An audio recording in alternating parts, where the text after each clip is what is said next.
Baliw na siya ikulong sa kwarto.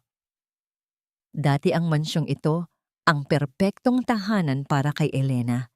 Ngayon, isa itong malamig na impyerno na amoy lason. Tinalikuran siya ng asawang si Rafael Bulag at duwag sa utos ng inang Demonyita. Pero tapos na ang pagiging ulilang sunod-sunuran. Hinaplos ni Elena ang dugo ang sinapupunan at nangakong mamamatay muna sila bago makuha ang kanyang anak. Paano nag-umpisa ang malagim na bangungot na ito? Taasan mo ang dosage ng gamot. Wala akong pakialam kung manghina siya o masira ang pag-iisip niya. Ang mahalaga lang sa akin ay ang apo ko. Tandaan mo, isa lamang siyang pabrika na nagdadala ng dugo ng pamilyang ito. Ang mga salitang iyon ay tila mga punyal na ibinaon ng malalim sa dibdib ni Elena. Nakatayo siya sa labas ng nakawangwang na pinto ng opisina ng kanyang biyenan. Sa kanyang mga panginginig na kamay ay maingat niyang bitbit ang isang maliit na bandehang pilak. Nakapatong doon ang bagong timplang tsaa ng chamomile na siya pa mismo ang naghanda, isang tahimik na alay ng pasasalamat para sa babaeng tinawag niyang ina mula nang siya ay maulila sa mundong ito. Walang luha na agad pumatak mula sa kanyang mga mata. Ngunit naramdaman niya ang unti-unting panlalamig ng kanyang buong katawan na tila hinigop ang lahat ng dugo sa kanyang mga ugat. Parang huminto ang pag-ikot ng mundo. Ang init ng tsa ay tumagos sa manipis na porselana at napaso ang kanyang mga daliri. Ngunit mas matindi ang hapdi na gumagapang sa kanyang puso, dulot ng matinding pagkakanulo. Pinigilan niya ang kanyang paghinga dahil baka marinig siya mula sa loob. Ang lalamunan niya ay tila sinasakal ng isang hindi nakikitang kamay. Dahan-dahan at labis na nanginginig, ibinaba niya ang bandeha sa isang maliit na mesa sa tabi ng pasilyo upang hindi ito mahulog mula sa kanyang nanghihinang mga braso. Bago pa man niya makuhang tumalikod upang tumakas, naramdaman na lamang niya ang dalawang pamilyar at may init na braso na pumulupot sa kanyang baywang mula sa likuran. Ipinatong ni Rafael ang baba nito sa kanyang balikat, nag-iiwan ng malambing na halik sa kanyang buhok. "Babe, why are you standing here? Namumutla ka yata." Nag-aalalang tanong ng kanyang asawa sa wikang Taglish. Walang kamalay-malay sa malagim na katotohanang kasisimula pa lamang sumira sa kaluluwa ng kanyang asawa. Bago pa man makasagot si Elena, lumabas mula sa opisina si Doña Beatriz, na wala ang bakas ng malamig at malupit na boses nito kanina. Sa isang iglap na palitan ito ng matamis at maamong na ngiti ng isang perpektong biyenan. Lumapit ang matanda at marahang hinaplos ang pisngi ni Elena. Ang mga mata nito ay nag-uumapaw sa pekeng pag-aalala. "Hidya ko, nag-abala ka pa na ipagtimpla ako ng tsaa. Sabi ko naman sa'yo, magpahinga ka na lang sa kwarto nyo dahil masama sa pinagbubuntis mo ang masyadong napapagod. Kailangan mong maging malakas para sa apo ko." Tiningnan ni Elena ang asawang si Rafael na nakangiti ng may buong pagmamalaki sa kanyang ina. Nakita niya ang bulag na pagmamahal sa mga mata nito para sa matandang babae. Sa pagkakataong yon, alam ni Elena na walang maniniwala sa kanya kung magsasalita siya ngayon. Walang sino man ang mag-iisip na ang isang babaeng laging may hawak na rosaryo at nagsisimba araw-araw ay may kakayahang magsalita ng ganoong kasamaan laban sa kapwa-tao. Kaya naman, pinilit ni Elena na ibuka ang kanyang mga labi. Isang mapait at nanginginig na ngiti ang iginanti niya sa biyenan, habang ang mga luha ng matinding takot at pangungulila ay pilit niyang nilulunok pabalik sa kanyang lalamunan. Takot siyang masira ang pamilyang matagal niyang pinangarap at iningatan. Hinaplos niya ang kanyang bahagyang lumalaking tiyan at patagong nanalangin na sana ay isang masamang panaginip lamang ang lahat ng kanyang narinig. Pagsapit ng gabi, umupo si Elena sa gilid ng kanilang malaking kama. Ang hangin sa labas ay nagdadala ng lamig na tila nanunuot hanggang sa kanyang mga buto. Bumukas ang pinto ng kwarto at pumasok si Doña Beatriz, may hawak na isang mangkok ng umuusok na sabaw. Ito ang paborito nitong tawaging sabaw ng buhay, isang espesyal na lutuin mula sa mga halamang gamot na sinasabi nitong magpapalakas sa bata sa kanyang sinapupunan. Inilapag ng matanda ang mangkok sa mesa sa harapan ni Elena at tinitigan siya ng may matamis na ngiti na ngayon ay nagbibigay ng kakaibang kilabot. Ang init ng sabaw ay umaabot sa nanginginig na mga kamay ni Elena. Tinitigan niya ang madilim na kulay ng sabaw na tila nagkukubli ng isang malagim na lihim habang nagtatanong ang kanyang isip kung kukunin ba niya ang kutsara upang ubusin ang lason na dahan-dahang pumapatay sa kanyang kinabukasan. Sa ilalim ng malalim na katahimikan ng gabi, sa loob ng mansyon bitbit ni Elena, ang mangkok ng sabaw na tila ba isang mabigat na sumpa sa kanyang mga palad. Hindi niya hinayaang dumampi kahit isang patak nito sa kanyang mga labi. Maingat siyang lumapit sa isang malaking paso ng halaman sa dulo ng kanilang balkonahe kung saan ang dilim ay nagsisilbi niyang tanging kakampi. Dahan-dahan niyang ibinuhos ang malapot na likido sa itim na lupa, pinapanood kung paano ito dahan-dahang nilalamon ng buhangin hanggang sa tuluyang mawala ang bakas nito. Ang bawat segundo ng pagbuhos ay tila isang lihim na ibinabaon niya sa kailaliman ng gabi, malayo sa mapanuring mga mata ng kanyang biyenan na laging nakamasid sa bawat galaw niya. Lumipas ang 3 araw na puno ng pag-aalinlangan at pait sa kalooban ni Elena. Sa tuwing dadaan siya sa balkonaheng iyon, lalong bumibigat ang kanyang dibdib sa bawat hakbang. Ang malago at lunti ang halaman ng pako na dati ay nagbibigay ng buhay sa sulok na yon ay unti-unti nang nanunuyo at nagbabago ang anyo. Ang mga dahon nito ay nagmistulang tuyong balat na kulay kape kulubot at malutong sa bawat dampi ng hangin.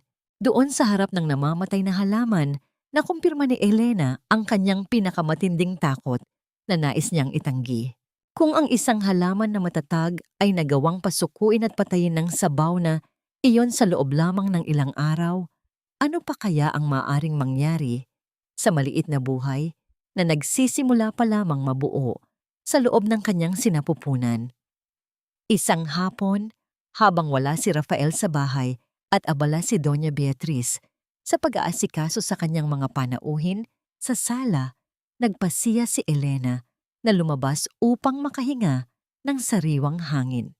Ngunit ang kanyang mga paa ay tila may sariling isipan at dinala siya patungo sa kinaroroonan ng lumang bodega sa likod bahay. Doon sa gitna ng nagtataasang mga puno ng kawayan na sumasayaw sa hangin, isang figura ang biglang lumitaw mula sa anino. Si Clara, iyon ang kanyang hipag na ayon sa lahat ay tuluyan ng nilamon ng kadiliman ng pag-iisip. Gusot-gusot ang kanyang suot na bestido at ang kanyang buhok ay tila hindi na nasuyod ng maraming buwan, ngunit nang magtagpo ang kanilang mga paningin, may nakita si Elena na isang kislap ng katotohanan na hindi kayang ikubli ng anumang sinasabing kabaliwan. Mabilis na lumapit si Clara at hinawakan ng napakahigpit ang braso ni Elena. Bumaon ang kanyang mga kuko sa balat ni Elena, isang haplos na puno ng desperasyon at sakit. "Huwag mong uubusin, Elena." Bulong ni Clara, ang kanyang boses ay nanginginig at puno ng pait na tila nanggagaling sa kailaliman ng kanyang kaluluwa. Ang sabaw na yon, ang kulay dugong sabaw na inihahain niya ng may ngiti. Ganyan din ang ibinigay niya sa akin noon. Kinuha niya ang mga anak ko. Kinuha niya ang lahat ng pangarap ko hanggang sa wala nang itira sa akin, kundi ang mga dingding na ito. Naramdaman ni Elena ang panginginig ng buong katawan ni Clara, isang pakiramdam na tumagos hanggang sa kanyang sariling mga buto. Gusto niyang magtanong, gusto niyang yakapin ang babaeng ito na tila salamin ng kanyang posibleng kinabukasan. Ngunit bago pa man niya mabigkas ang unang salita, ay narinig niya ang isang pamilyar na boses na puno ng galit at pag-aalala mula sa likuran. "Elena, What are you doing out here with her? Sabi ko sa'yo, huwag kang lalapit sa kanya dahil mapanganib siya. Sigaw ni Rafael habang mabilis na naglalakad patungo sa kinaroroonan nila. Ang kanyang muka ay balot ng takot na tila nakakita ng isang masamang pangitain. Agad na binawi ni Rafael ang braso ni Elena mula sa mahigpit na pagkakahawak ni Clara. Ang kanyang mga galaw ay puno ng puwersa na hindi niya sinasadya habang tinitingnan niya ang sariling kapatid nang may halong pandidiri at takot. Hinila niya si Elena papalayo nang mabilis hindi pinapansin ang pakiusap sa mga mata ng asawa. Naiwang nakatayo si Clara sa ilalim ng puno. Ang kanyang mga mata ay puno ng luha habang nakaturo ang nanginginig niyang daliri sa tiyan ni Elena bilang huling babala. Habang hinihila siya ni Rafael pabalik sa loob ng mansyon, naramdaman ni Elena ang hapdi ng mga bakas ng kuko ni Clara sa kanyang braso, ngunit mas matindi ang kirot na nanunuot sa kanyang puso habang tinitingnan ang asawa niyang bulag sa katotohanan at lason na nagbabalat kayo bilang pagmamahal. Huwag na huwag ka nang lalapit uli kay Clara, Elena. Mapanganib siya at hindi natin alam kung ano ang maaari niyang gawin sa'yo lalo na sa kalagayan mo. Mariin ang pagkakasabi ni Rafael habang hinihila niya ang asawa pabalik sa loob ng kanilang silid. Ang boses nito ay balot ng frustration, isang tono na bihirang marinig ni Elena mula sa kanyang malambing na asawa. Hinigpitan ni Rafael ang hawak sa mga balikat ni Elena.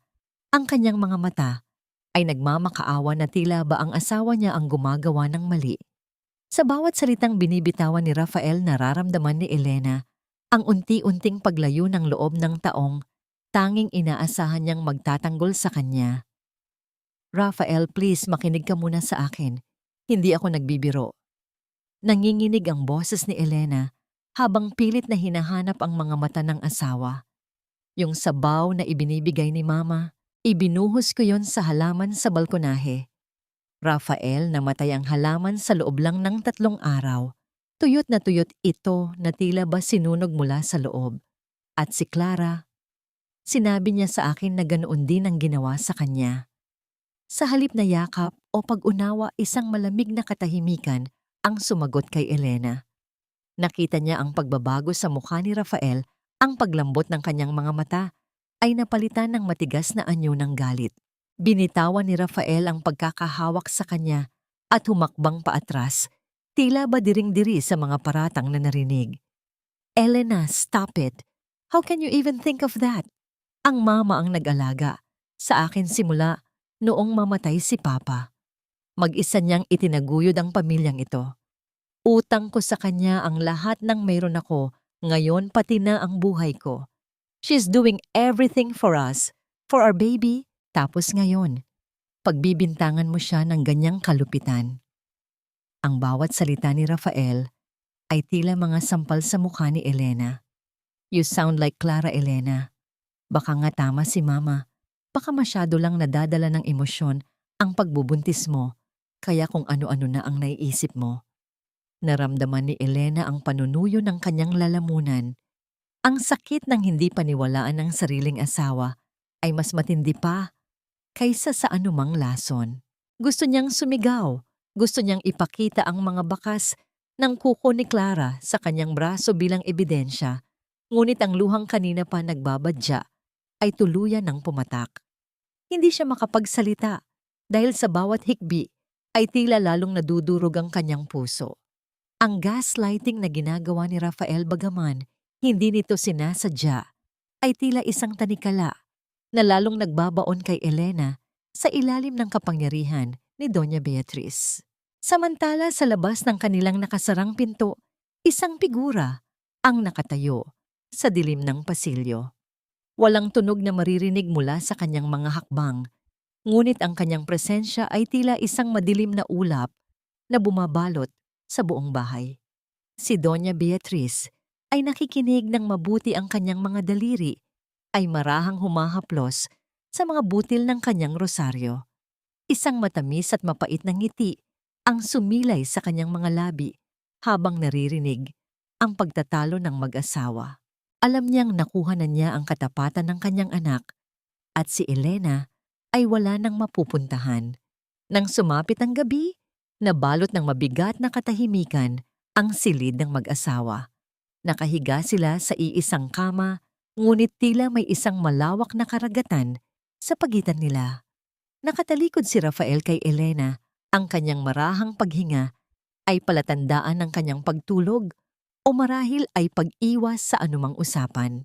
Tinitigan ni Elena ang likod ng asawa, dahan-dahang iniabot ang kanyang kamay upang haplusin sana ang balikat nito upang humingi ng kahit kaunting init at katiyakan.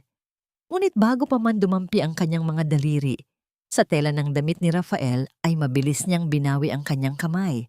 Natatakot siya na baka ang haplos na yon ay sagutin lamang ng panibagong pagtanggi. Binalot ni Elena ang kanyang sarili ng kumot, pilit na pinatitigil ang panginginig ng kanyang katawan habang ang kanyang isip ay binabalot ng mga katanungang walang kasagutan. Paano niya ililigtas ang kanyang anak kung ang taong dapat ay katuwang niya ay siya pang nagbubulag-bulagan sa katotohanan? Kinabukasan maagang nagising si Elena dahil sa sinag ng araw na tumatama sa kanyang mukha. Ngunit ang kanyang puso ay agad na binundol ng kaba nang mapansin niyang bukas ang pinto ng kanilang balkonahe. Dahan-dahan siyang bumangon at sumilip sa labas. Doon nakatayo si Doña Beatriz, suot ang kanyang mamahaling robe habang hawak ang isang maliit na walis. Ang biyenan ay tahimik na nililinis ang mga labi ng nabasag na paso ng halaman kung saan ibinuhos ni Elena ang sabaw. Ramdam ni Elena ang panlalamig ng kanyang mga paa nang dahan-dahang lumingon si Doña Beatriz at tumingin diretso sa kanyang mga mata, isang tingin na walang halong ngalong ngiti, kundi isang babala na nalaman na nito ang kanyang lihim. Ang umaga ay muling naghatid ng isang panauhin na tila ba ang presensya ay nagdadala ng mas mabigat na ulap sa loob ng mansyon. Si Dr. Silva, ang matagal nang manggagamot ng pamilya, ay dumating bitbit ang kanyang itim na bag na tila naglalaman ng mga kasangkapang hindi para sa pagpapagaling, kundi para sa pagkontrol. Sa loob ng silid ni Elena ang hangin ay naging mailap habang sinusuri siya ng doktor. Naramdaman ni Elena ang lamig ng stethoscope sa kanyang dibdib, ngunit mas malamig ang mga mata ni Dr. Silva na hindi tumitingin ng diretso sa kanya. Walang imik ang doktor, tanging ang tunog lamang ng pagbuklat ng kanyang mga papel ang pumupunit sa katahimikan ng silid. Matapos ang pagsusuri, lumabas si Dr. Silva kasama si Doña Beatriz upang kausapin si Rafael sa malawak na sala sa ibaba. Hindi mapakali si Elena.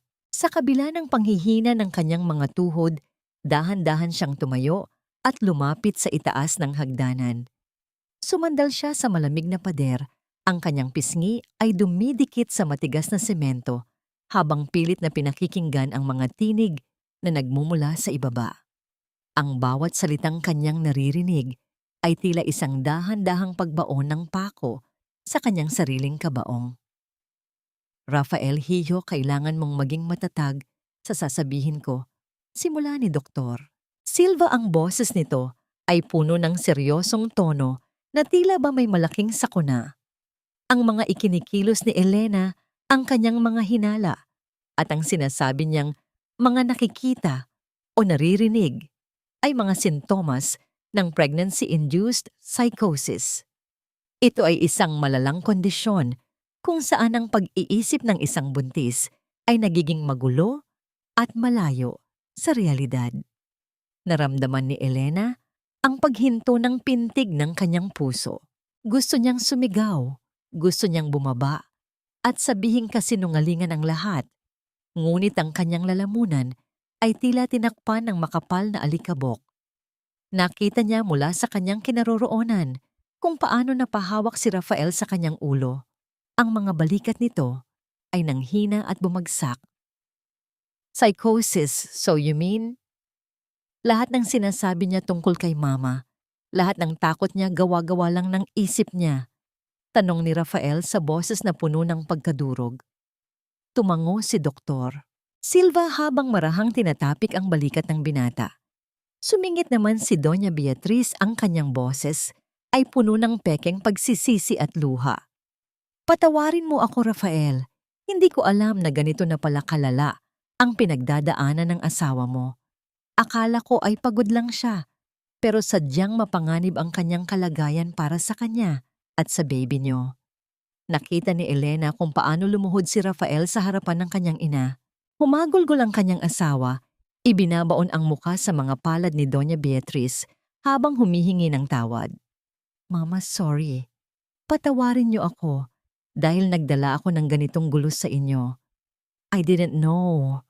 I thought she was just stressed. I'm so sorry for everything she said about you.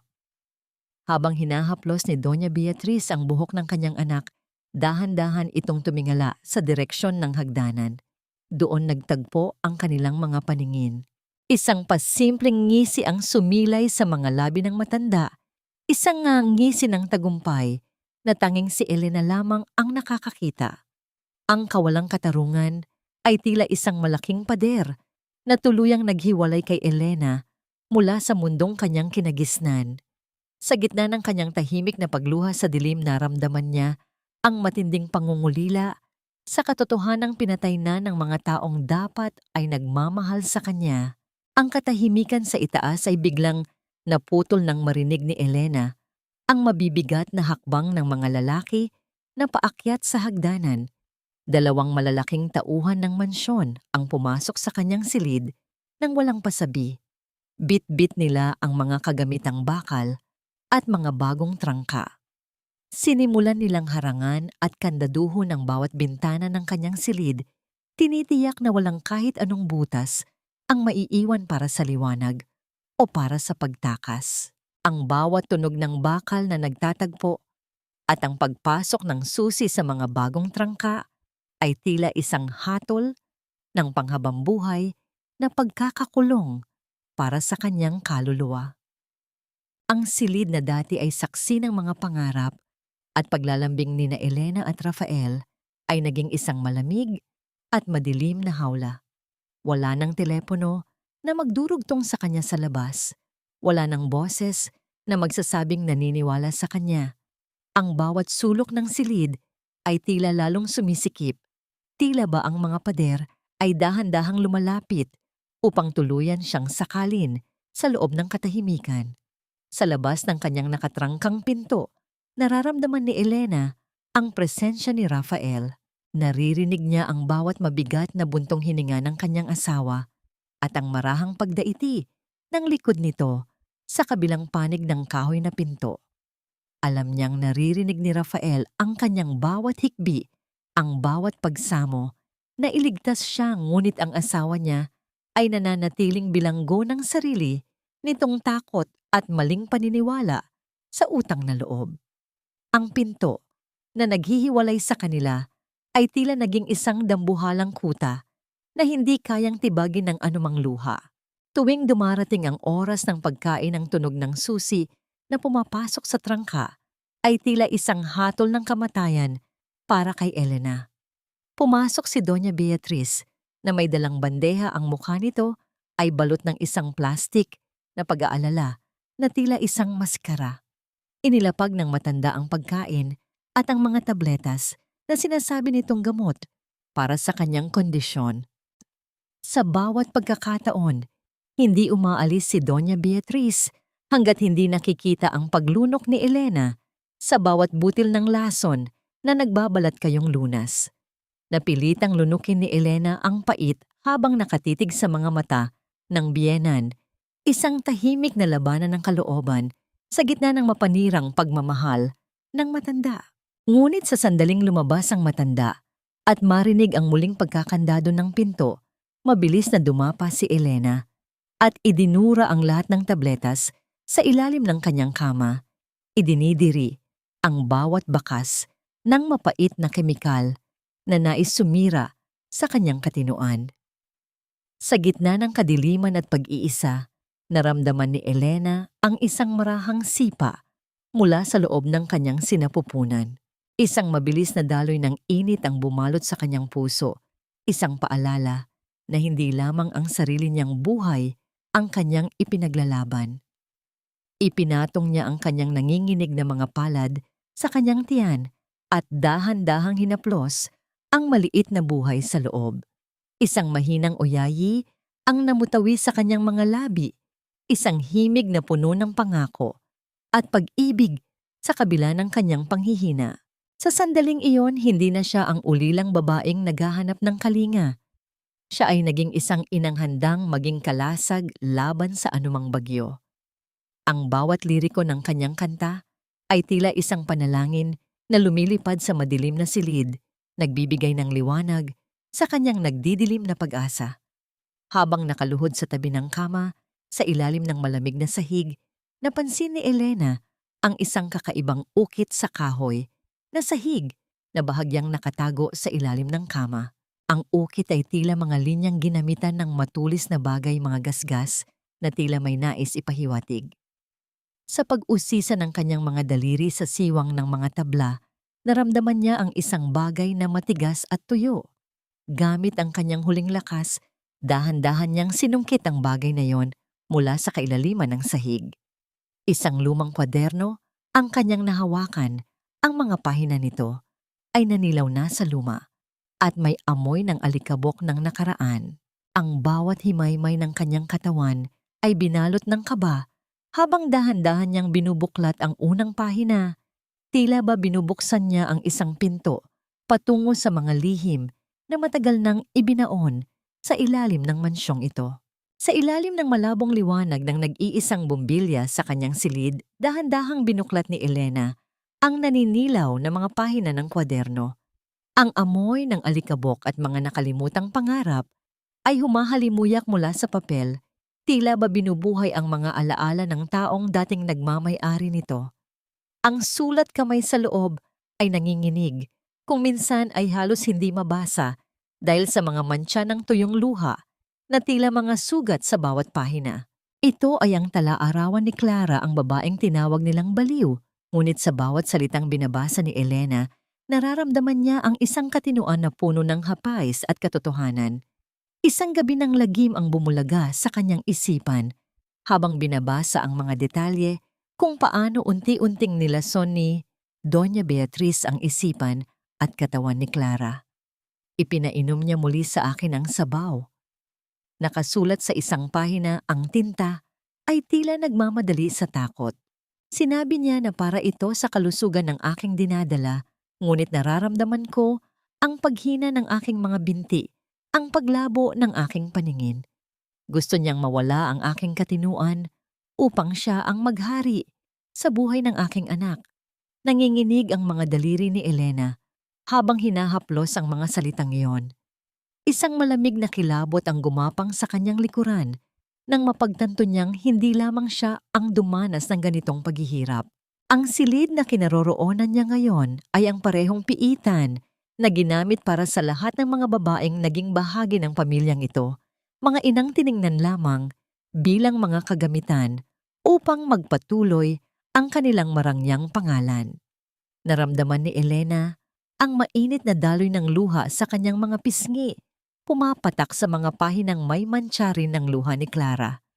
Isang tahimik na ugnayan ang nabuo sa pagitan ng dalawang ina sa loob ng madilim na silid na yon. Sa huling bahagi ng talaarawan nakasulat ang isang huling mensahe na tila ba isang hininga ng desperasyon. Sana may makatakas sa atin. Sana ay may isang inang maging sapat ang tapang upang sirain ang sumpa ng mansyong ito. Sa bawat salitang kanyang nababasa, ang takot ni Elena ay uant-unting napapalitan ng isang nag-aapoy na determinasyon. Hindi siya papayag na ang kanyang anak ay lumaking bilanggo ng isang huwad na pagmamahal. Ngunit ang katahimikan ng kanyang pagbabasa ay biglang naputol nang marinig niya ang tunog ng susi na pumapasok sa trangka ng pinto. Ang metal na nagtatagpo ay tila isang babala ng dumarating na panganib. Mabilis na isinara ni Elena ang kwaderno. Ang kanyang puso ay mabilis na tumitibok sa loob ng kanyang dibdib na tila isang ibon na nais kumawala sa hawla. Hindi pa siya nakakahanap ng mapagtataguan nang bumukas ang pinto at pumasok si Doña Beatriz. Ang anyo nito ay balot ng anino habang ang malamig na hangin mula sa labas ay sumunod sa kanya. Walang kumatok, walang pasabi-tanging ang matalim na tingin ng matanda na agad napako sa mga papel na hawak ni Elena. Ano iyang hawak mo, Elena? Ang boses ni Doña Beatriz ay mababa at puno ng babala. Ang mga mata nito ay naniningkit habang dahan-dahang lumalapit. Sa bawat hakbang ng biyanan, nararamdaman ni Elena ang pagliit ng kanyang mundo, ang pagkawala ng kanyang lihim na sandata bago pa man niya ito tuluyang magamit. Mabilis na isiniksik ni Elena ang kwaderno sa ilalim ng kanyang kutsyon bago pa man tuluyang makalapit ang kanyang biyenan. Ang bawat tibok ng kanyang puso ay tila isang mabilis na yabag ng kabayong tumatakas mula sa panganib, habang ang lamig ng pawis sa kanyang noo ay dahan-dahang gumuguhit pababa. Sa halip na tumayo at lumaban, hinayaan ni Elena na malaglag ang kanyang mga balikat. Itinungo niya ang kanyang ulo at sinimulang laruin ang kanyang mga daliri nang walang patutunguhan, habang ang kanyang mga mata ay nanatiling nakatitig sa kawalan isang anyo ng babaeng tuluyan, nang binalot ng kalituhan at kawalan ng pag-asa. Wala po akong hawak, Mama. Mahina at nanginginig ang boses ni Elena, tila ba isang batang takot na mapagalitan. Nagsimula siyang humikbi nang walang tunog ang kanyang mga balikat ay marahang umaakyat baba sa bawat hininga. May mga boses lang po akong naririnig. Sinasabi nilang may itinatago ako, pero hindi ko na po alam kung ano ang totoo sa hindi. Nakita ni Elena sa gilid ng kanyang paningin ang pagbabago sa mukha ni Doña Beatriz.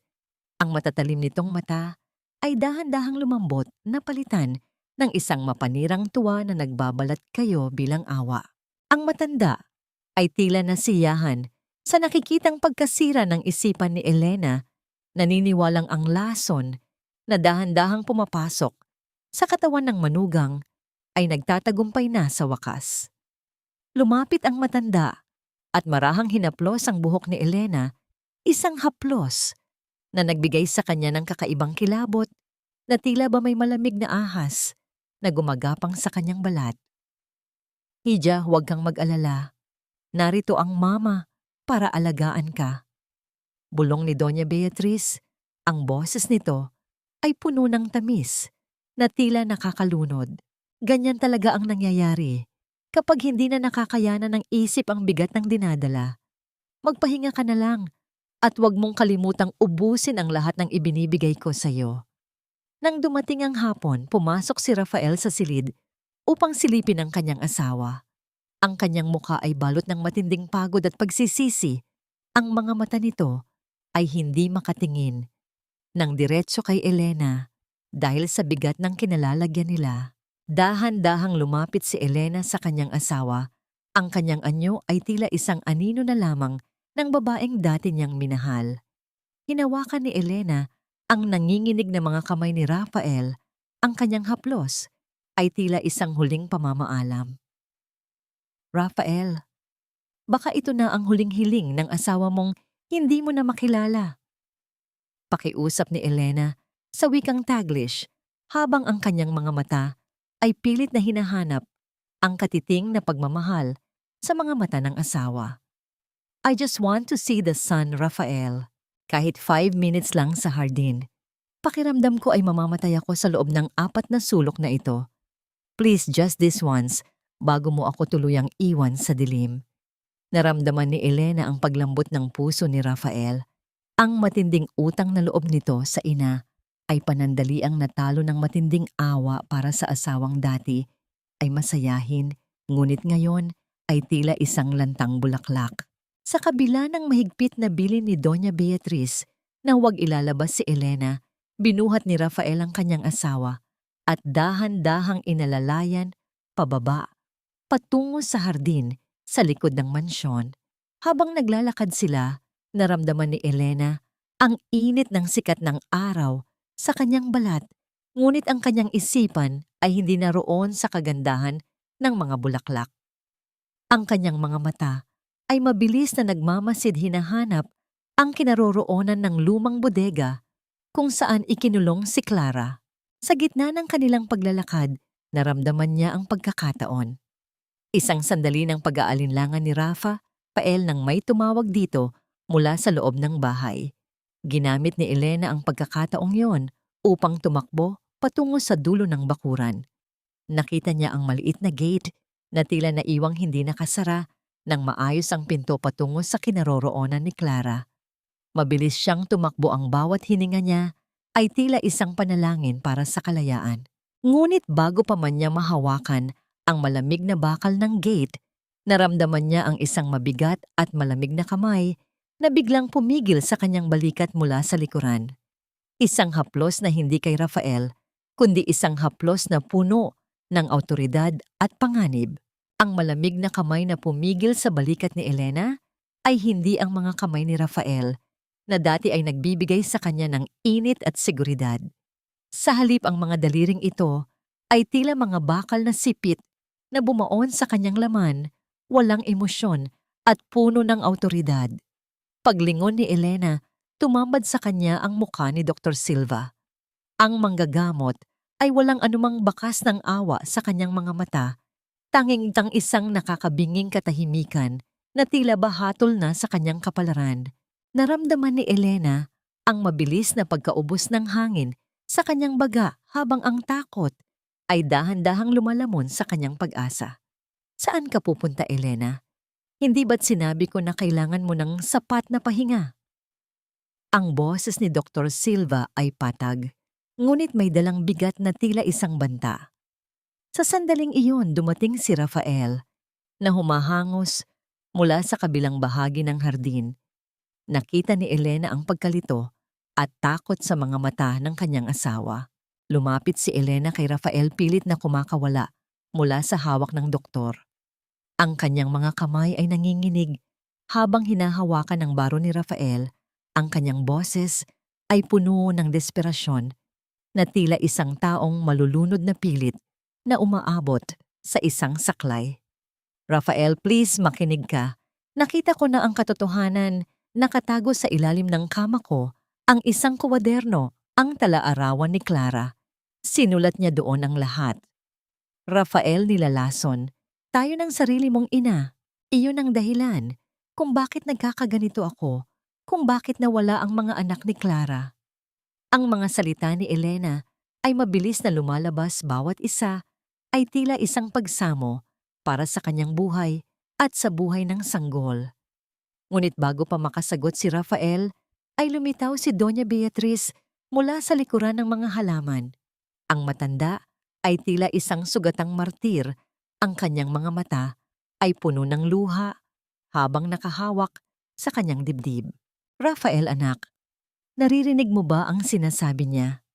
Ang sarili mong asawa ay binibintangan ako ng ganyang kalupitan sa harap ng ating manggagamot.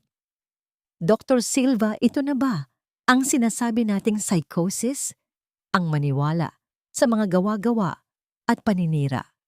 Ang boses ni Doña Beatriz ay nanginginig sa kunwaring sakit, isang pagganap na tila ba siya ang tunay na biktima sa lahat ng ito.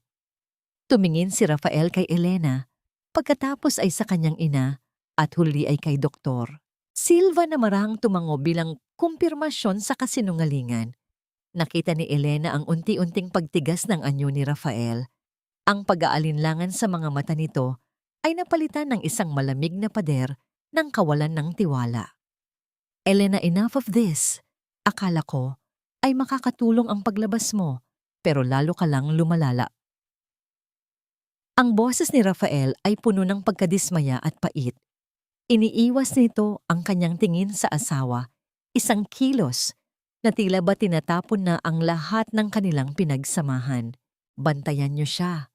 Ibalik niyo siya sa kwarto at tiyaking hindi na siya makakalabas nang walang pahintulot ni Mama. Nang marinig ang utos ng asawa, ang puso ni Elena ay tila isang kristal na binitawan mula sa mataas na gusali at nadurog sa libu-libong piraso sa semento.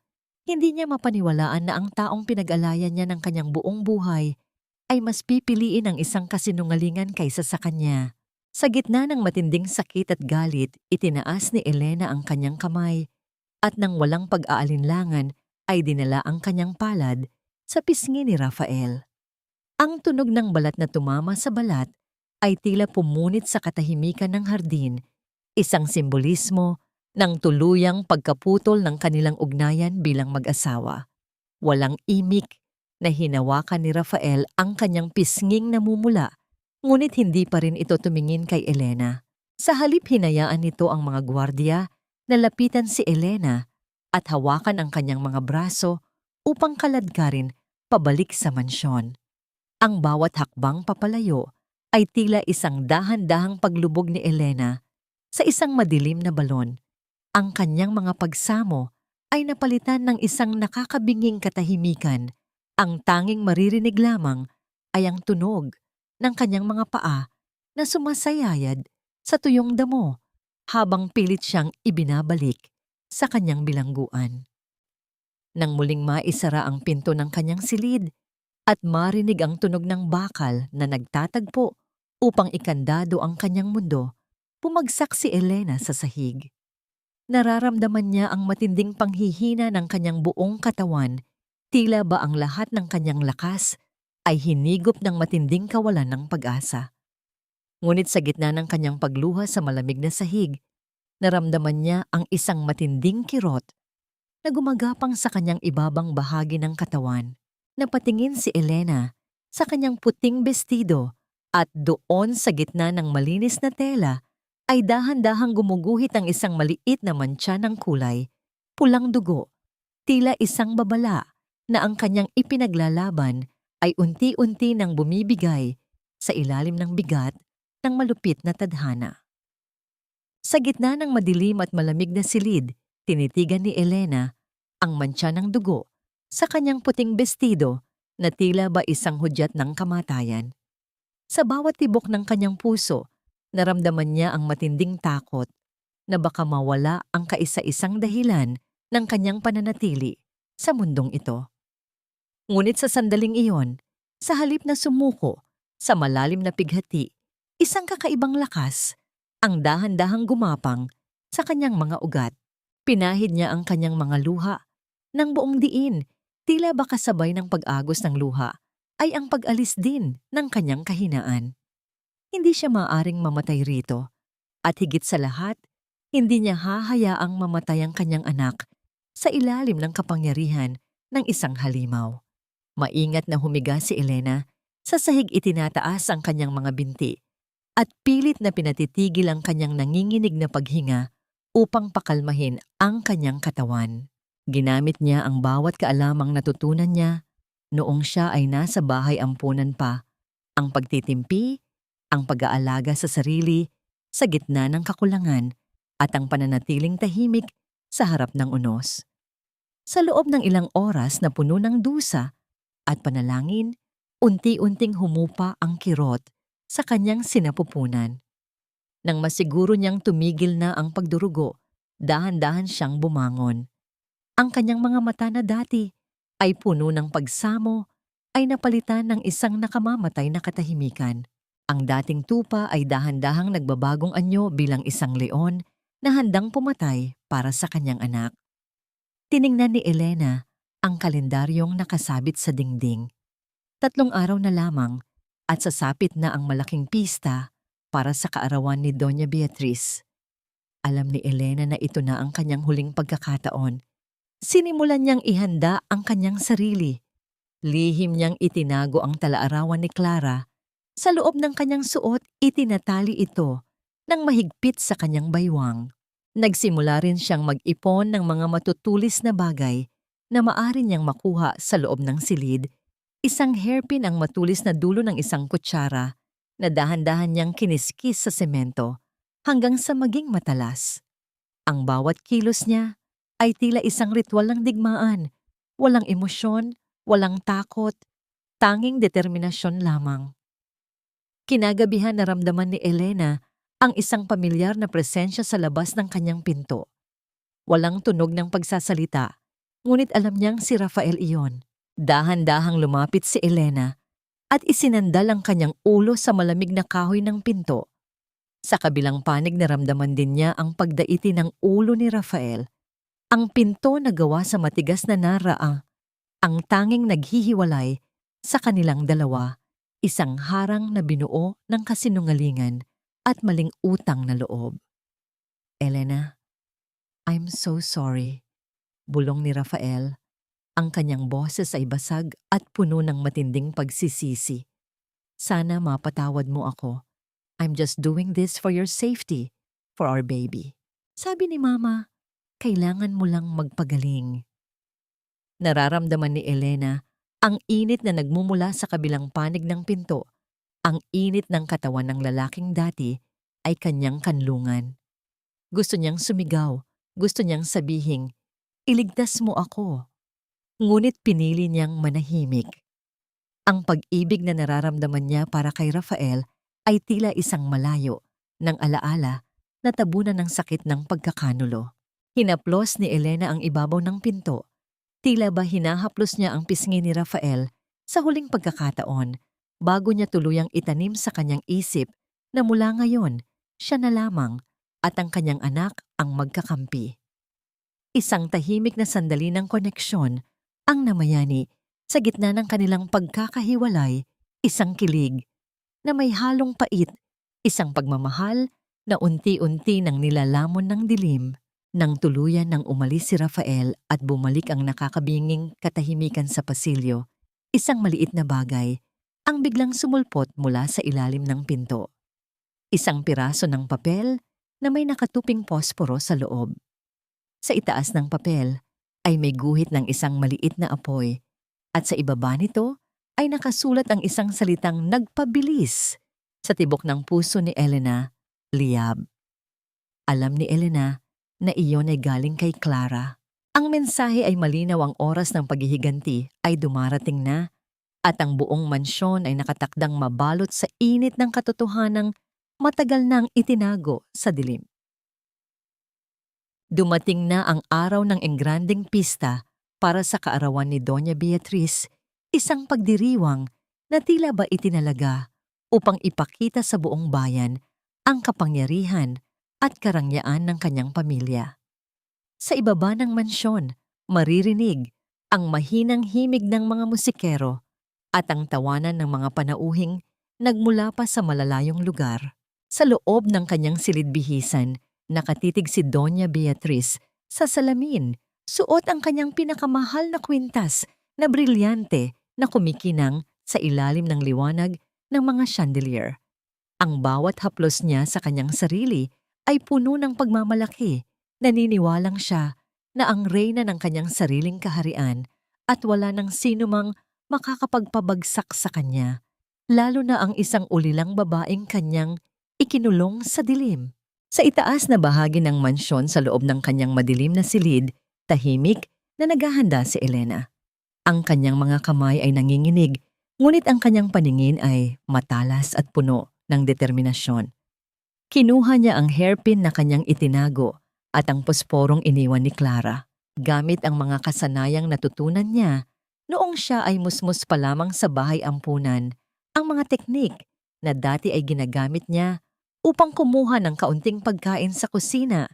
Dahan-dahan niyang isinuot ang matulis na dulo ng hairpin sa siwang ng trangka. Sa bawat marahang pag-ikot at pagdaiti ng bakal sa bakal, tila ba tumitigil ang kanyang paghinga. Hanggang sa maramdaman niya ang malambot na pag-angat ng trangka, isang hudyat na ang kanyang piitan ay bukas na sa wakas. Dahan-dahang binuksan ni Elena ang pinto, hindi gumagawa ng anumang ingay na maaaring makakuha ng atensyon ng mga tauhang abala sa ibaba. Gumapang siya sa madilim na pasilyo, tila ba isang aninong nakikipaglaro sa mga anino ng naglalakihang kagamitan sa mansyon. Nararamdaman niya ang kaba na tila ba sasabog na ang kanyang dibdib, ngunit ang bawat hakbang niya ay itinutulak ng imahe ng kanyang sanggol na dapat niyang iligtas. Habang ang lahat ay abala sa pagkain at pakikipag-usap sa malawak na sala, matagumpay na nakalabas si Elena. Patungo sa likod bahay, tinatahak ang madilim na landas, patungo sa lumang bodega, kung saan ikinulong si Clara. Nang makarating siya sa bodega, tumambad sa kanya si Clara na tila ba naghihintay na sa kanyang pagdating. Sa gitna ng alikabok at mga lumang kagamitan, ang dalawang babae ay nagtagpo ang kanilang mga mata, ay nag-uusap sa wikang tanging ang mga biktima lamang ang nakakaintindi. Hinawakan ni Clara ang mga kamay ni Elena ang kanyang haplos, ay tila ba isang basbas ng isang tunay na ina. Sa kabila ng kanyang sinasabing kabaliwan, ang mga mata ni Clara ay malinaw at puno ng kapayapaan sa sandaling iyon. Marahan niyang inayos ang buhok ni Elena at hinalikan ito sa noo, isang huling pamamaalam at pagpasa ng sulo ng katarungan sa susunod na biktima. Tayong dalawa, Elena, tatapusin na natin ang lahat ng ito ngayong gabi. Bulong ni Clara, ang kanyang boses ay tila isang malamig na hangin na nagdadala ng babala. Huwag kang lilingon, huwag kang matatakot. Ang apoy ang maglilinis sa lahat ng dumi ng mansyong ito. Naramdaman ni Elena ang init ng posporong kinaskas ni Clara. Sa gilid ng kahon, ang friksyon ng kahoy at phosphorus ay lumikha ng isang maliit na liwanag na dahan-dahang lumalaki. Ang amoy ng usok ay nagsimulang humahalimuyak sa loob ng bodega, humahalo sa amoy ng tuyong kahoy at alikabok. Tumingin si Elena sa mansyon na balot ng liwanag at karangyaan, habang sa likuran niya ay nagsisimula nang sumayaw ang kulay kahel na apoy sa bintana ng bodega. Tila ba isang nagbabadyang impyerno na handang lamunin ang bawat kasinungalingang itinatago ng pamilyang yon sa loob ng maraming taon. Nagsimulang magkagulo ang mga panauhin sa malawak na sala nang mapansin ang dahan-dahang paggapang ng makapal na usok mula sa bintana. Tila ba isang madilim na anino na nagnanakaw sa liwanag ng mga chandelier.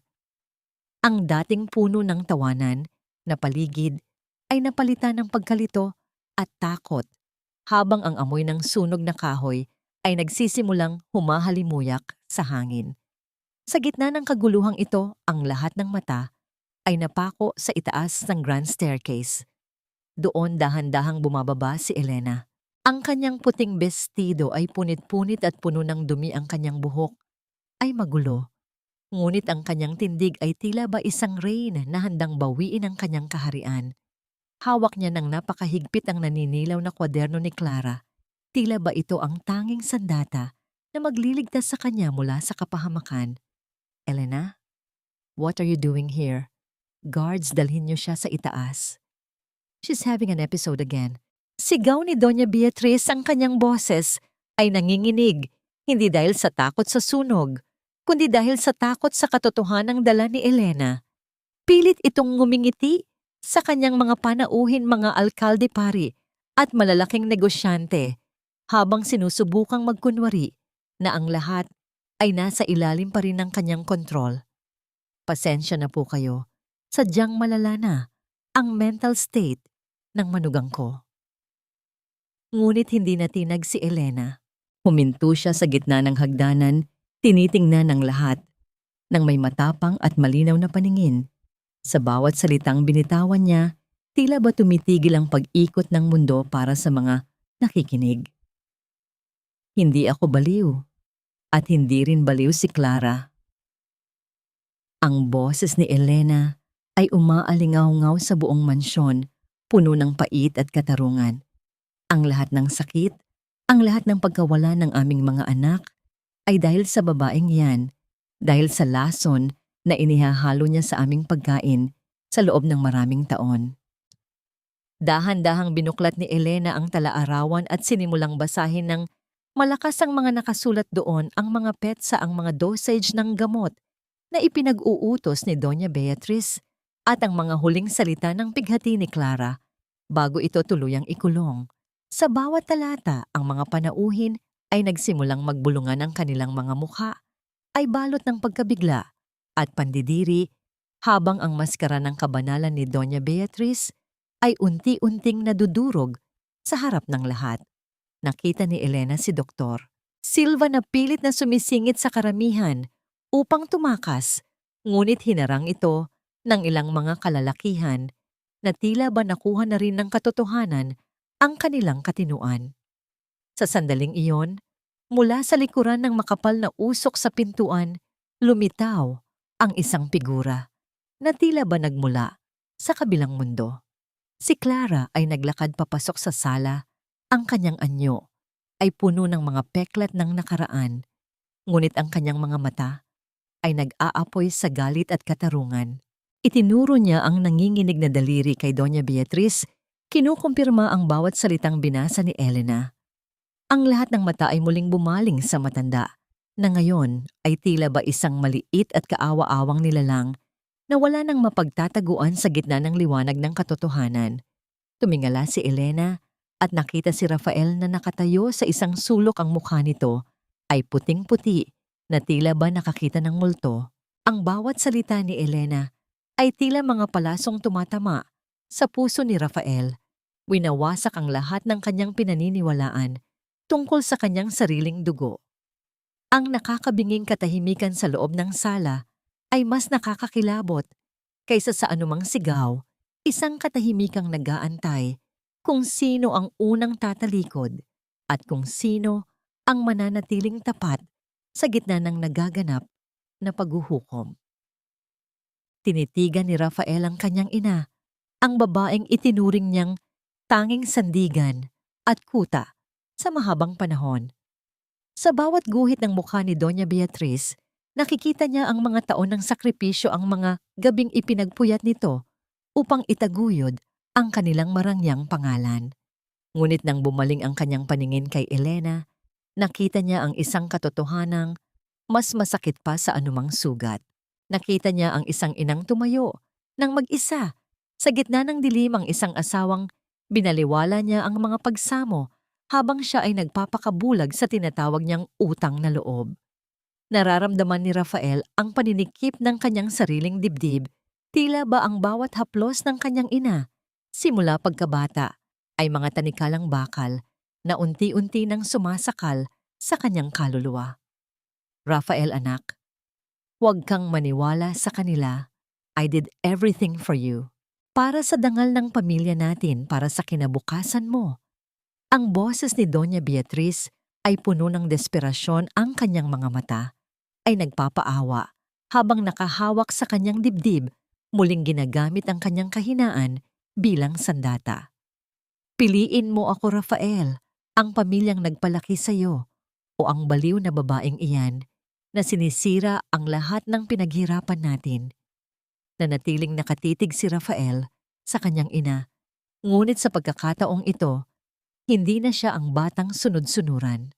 Naalala niya ang bawat pagkakataong pinalampas niya ang mga kakaibang ikinikilos ni Doña Beatriz, ang bawat gabing nakita niyang umiiyak si Elena sa dilim habang pinipili niyang manahimik.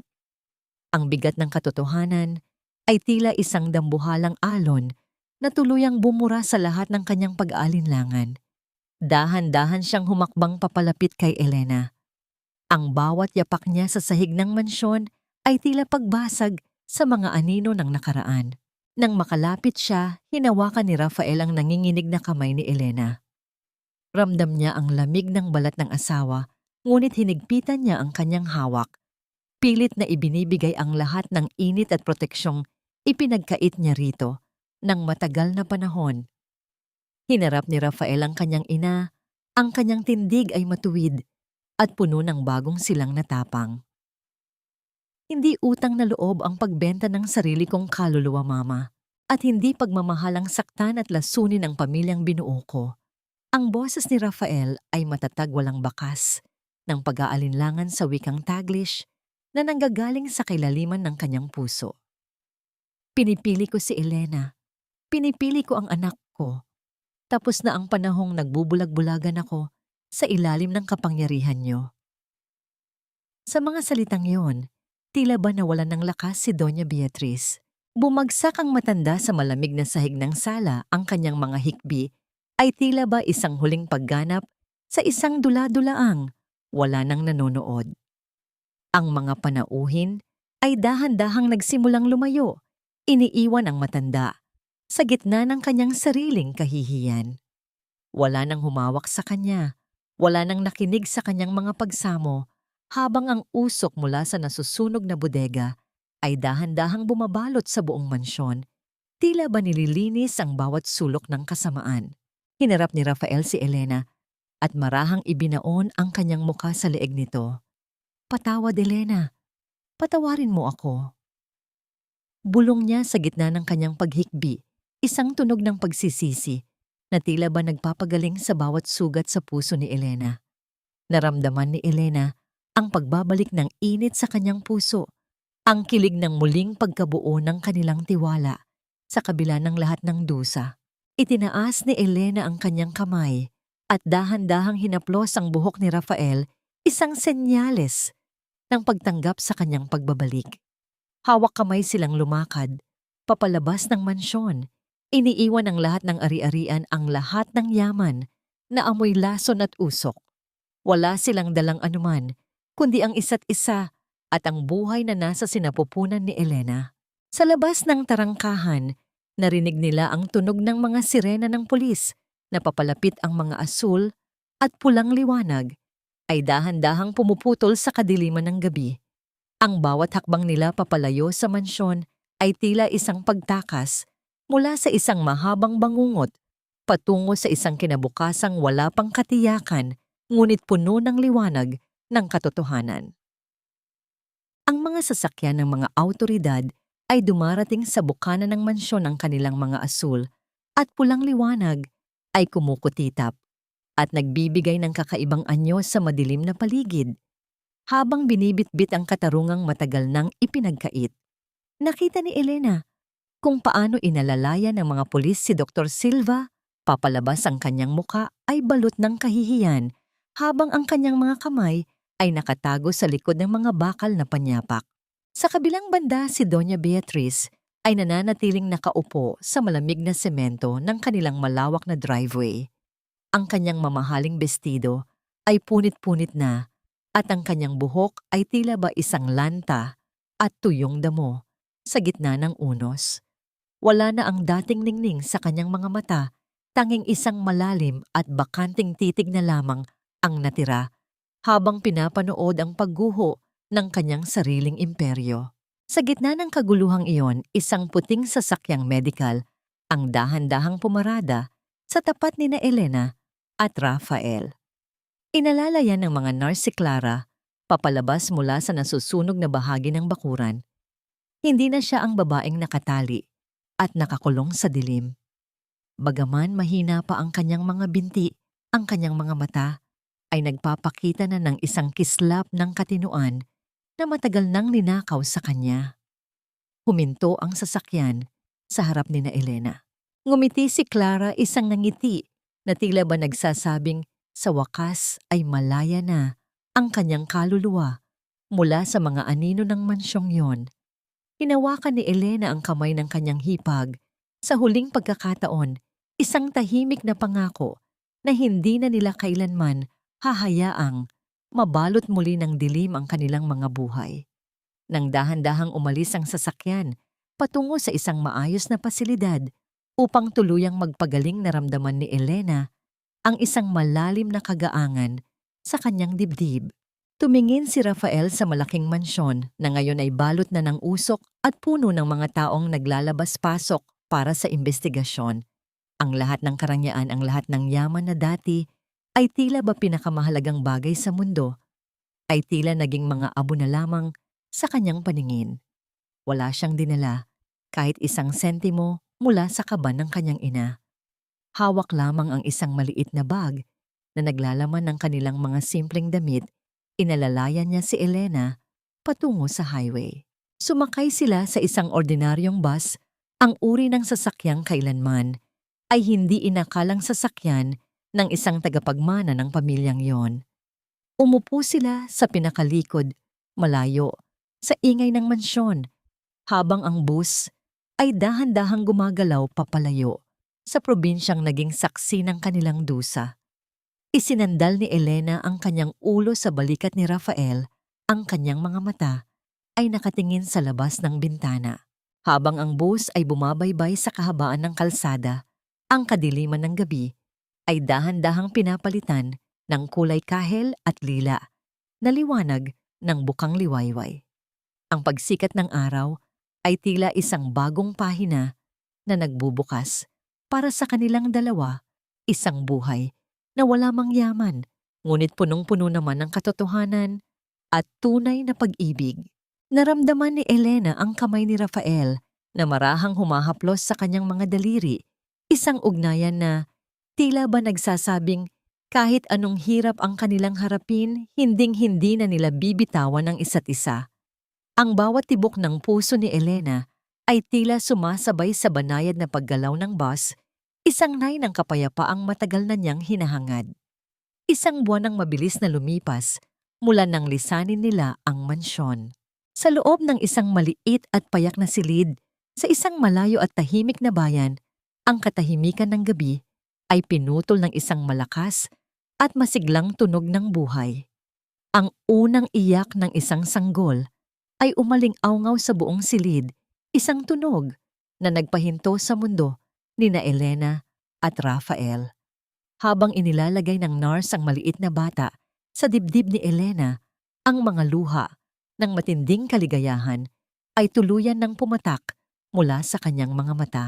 Ang sanggol ay malusog, ang balat nito ay kulay rosas, at ang kanyang maliit na kamay ay mahigpit na kumapit sa daliri ni Elena. Tumingin si Rafael sa kanyang asawa at sa kanilang anak nang may buong paghanga at pasasalamat. Ang bawat sakit, ang bawat lason, at ang bawat luhang dumanas nila ay tila naglaho na sa harap ng milagrong ito. Ang bata ang naging simbolo ng kanilang tagumpay laban sa dilim, ang liwanag na kailanman ay hindi na mapapatay ng anumang sumpa ng nakaraan. Sa isang maliit na bayan sa tabing dagat kung saan ang tanging maririnig ay ang banayad na paghampas ng mga alon sa dalampasigan at ang malamyos na awit ng hangin sa mga puno ng niyog, matatagpuan ang isang paayak na bahay na puno ng liwanag. Wala rito ang mga nagniningning na chandelier o ang matitigas na pader ng mansyong gawa sa semento at kasinungalingan. Ang bahay ni na Elena at Rafael ay gawa lamang sa kahoy at kalinga, isang tahanan na amoy kape sa umaga at amoy ng sariwang hangin ng dagat. Dito ang bawat araw ay nagsisimula ng walang takot at ang bawat gabi ay nagtatapos nang may pasasalamat sa kailaliman ng kanilang mga puso. Nakaupo si Elena sa isang tumba-tumba sa balkonahe, dahan-dahang idinuuyan ang kanyang anak na si Clara. Ang sanggol ay mahimbing na natutulog, ang maliit nitong dibdib ay marahang tumataas at bumababa sa bawat hininga ng kapayapaan. Pinanood ni Elena ang kanyang asawang si Rafael na abala sa pag-aayos ng kanilang maliit na taniman sa harap ng bahay. Ang mga kamay ni Rafael na dati ay sanay lamang sa pagpirma ng mga papeles at paghawak ng pilak ngayon ay puno ng lupa, ngunit puno rin ng tunay na sigla. Sa bawat ngiti ni Rafael, habang tinitingnan ng kanilang anak, naramdaman ni Elena na ang lahat ng dusa na kanilang pinagdaanan ay tila ba naging pataba na lamang upang mas lalong maging matatag ang kanilang pagmamahalan. Isang araw, nakatanggap si Rafael ng isang sulat mula sa kulungan, isang papel na nagmula sa kanyang ina na si Doña Beatriz. Sa loob ng lihim na iyon ay ang mga salita ng pagsisisi at muling paghingi ng pabor, isang pagtatangkang gamitin muli ang utang na loob upang makuha ang kanyang kalayaan. Tinitigan ni Rafael ang sulat. Nang matagal ang kanyang mga mata, ay nagpakita ng isang malalim na lungkot para sa babaeng nagbigay sa kanya ng buhay, ngunit sumira naman sa kanyang katinuan. Ngunit sa halip na mapuno ng galit, marahan lamang na itinabi ni Rafael ang sulat sa isang lumang kahon. Hindi niya ito pinunit ng may pait, kundi hinayaan na lamang niyang manatili ito sa nakaraan. Napatawad na niya ang kanyang ina sa kanyang puso upang magkaroon siya ng sariling kapayapaan, ngunit alam niya na ang tunay na pagmamahal ay hindi nangangahulugan ng muling pagpayag na malason ang kanyang pamilya. "Rafael, are you okay?" tanong ni Elena habang lumalapit sa asawa at humahawak sa balikat nito. "Yes, Elena, I'm more than okay." Sagot ni Rafael nang may kasiguruhan sa kanyang boses bago niya dahan-dahang hinila ang asawa para sa isang mahigpit ngunit banayad na yakap. I realized that our real wealth is not the name we left behind, but the peace we found here. Wala nang lason, Elena. Wala na ring mga anino. Ibinabaon ni Elena ang kanyang mukha sa dibdib ni Rafael, ninanamnam ang amoy ng pawis at lupa na para sa kanya ay mas mabango pa sa anumang mamahaling pabango sa mansyon. Sa sandaling iyon, alam ni Elena na nakahanap na sila ng tunay na katarungan, hindi lamang sa likod ng mga rehas ng kulungan, kundi sa kalayaang mabuhay ayon sa kanilang sariling kagustuhan. Ang sugat sa kanyang puso ay hindi man tuluyang mawala ang peklat, ay sapat na upang ipaalala sa kanya ang kanyang lakas bilang isang ina at bilang isang babae. Habang lumulubog ang araw at nagbibigay ng kulay gintong liwanag sa buong karagatan, ibinulong ni Elena ang isang huling aral sa tenga ng kanyang natutulog na anak.